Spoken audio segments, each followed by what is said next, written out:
வணக்கம் நண்பர்களே. மே தின வாழ்த்துக்கள். தலைவர் சொன்ன இதை தான் பார்க்க போகிறோங்க.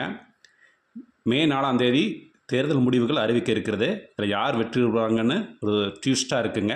இதில் தளபதி மு.க. ஸ்டாலின் ஐயா அவர்கள் மே தின வாழ்த்து செய்தியாக என்ன சொன்னார்னா, மே தின உழைப்பு 4ஆம் தேதி உங்களுக்கு பலன் கிடைக்கும் என்று சொன்னார். உழைப்பாளர்கள் உழைப்பு 4ஆம் தேதி பலன் கிடைக்கும், மே 4 அன்று பலன் பெறுவீர்கள் என்று சொன்னார். இது முதல்வருடைய வாழ்த்து செய்தியாக இருக்குங்க.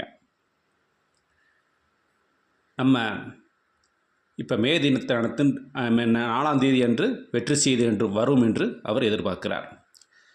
ஐயா எடப்பாடி ஐயா என்ன சொன்னார்னா, நீங்கள் யாரும் கருத்து கணிப்பை நினச்சி யாரும் பயப்பட வேண்டாம். கருத்து கணிப்புகள் பொய்யாக்கப்படும்.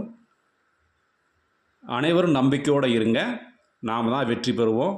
கருத்து கணிப்புகளெல்லாம் ஒரு கருத்து திணிப்பே, நாம் தான் வெற்றி பெறுவோம் அப்படிங்கிறத இது மே தின செய்தியாக ஐயா எடப்பாடி ஐயா சொல்லியிருக்கிறாரு.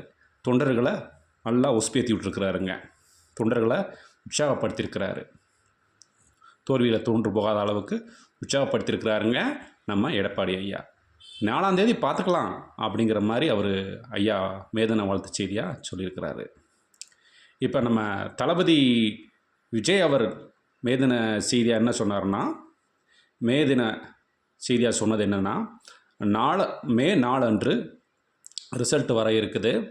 வெற்றி பெற்ற வேட்பாளர்கள் அனைவரும் என்னுடைய பனையூர் பங்களாக்கு உடனே வருமாறு அவர் சொல்லியிருக்கிறாருங்க. இது மேதின வாழ்த்து செய்தியாக நம்ம நினச்சிக்கிற வேண்டியதுதான். வெற்றி பெற்ற வேட்பாளர்கள் அனைவரும் பனையூர் பங்களாக்கு வாருங்கள்.